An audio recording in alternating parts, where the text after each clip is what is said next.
தென்றலே மெல்ல பேச சீரியல்ல இனி எபிசோட்ல பிரியாவுக்கும் பிரியாவோட லவ்வருக்கும் நம்ம பரமனும் இளமதியும் சேர்ந்து கோயில்ல கல்யாணத்தை முடிச்சிட்டாங்க இல்லையா? இதுக்கப்புறம் பிரியாவோட அப்பா அம்மா கிட்ட சொல்லணும். இங்க இருந்து சொல்லக்கூடாது அப்படின்னு சொல்லி நேரா போலீஸ் ஸ்டேஷனுக்கு போயிட்டு என்ன விஷயம், பிரச்சனை என்ன அப்படிங்கிறத சொல்லி இன்ஸ்பெக்டரை விட்டு பிரியாவோட அப்பா அம்மாவுக்கு ஃபோன் பண்ணி வர வைக்கிறாங்க.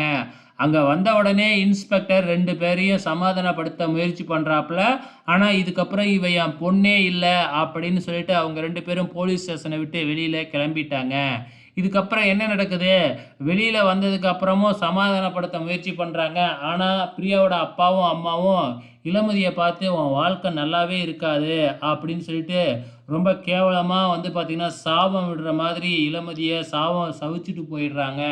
இதில இளமதி என்ன செய்ய போறா? அப்படிங்கிறது கூட யோசிக்காம, ஸோ இளமதிய பிடிச்சு திட்டிட்டு போயிடுறாங்க.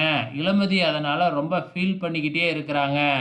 இந்த பக்கம் இளமதியோட அம்மாவும், நர்மதாவும் கலாவ பார்க்கறதுக்காக வந்திருக்கிறாங்க.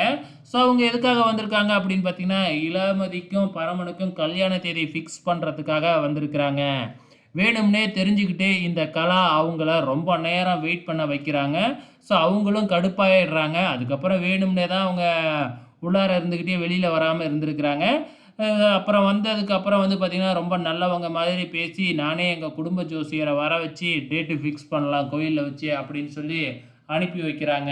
இந்த பக்கம் வீட்ல வந்து பார்த்தா, இளமதி வந்து பிரியாவோட அப்பா, அம்மா விட்ட சாபத்த நெனச்சு ரொம்ப ஃபீல் பண்ணிக்கிட்டு இருக்கிறாங்க.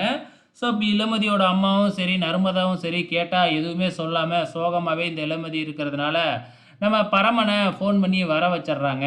பரமன எதுக்காக இப்ப வர வச்சீங்க? அப்படின்னு இளமதி கேட்க, நம்ம பரமனும் சண்டைக்கோழி சண்டைக்கோழின்ட்டு உள்ளார நுழையிறாப்புல. இதுக்கப்புறம் என்ன நடக்க போகுதுன்னு தெரியல. பொறுத்திருந்து பார்க்கலாம்.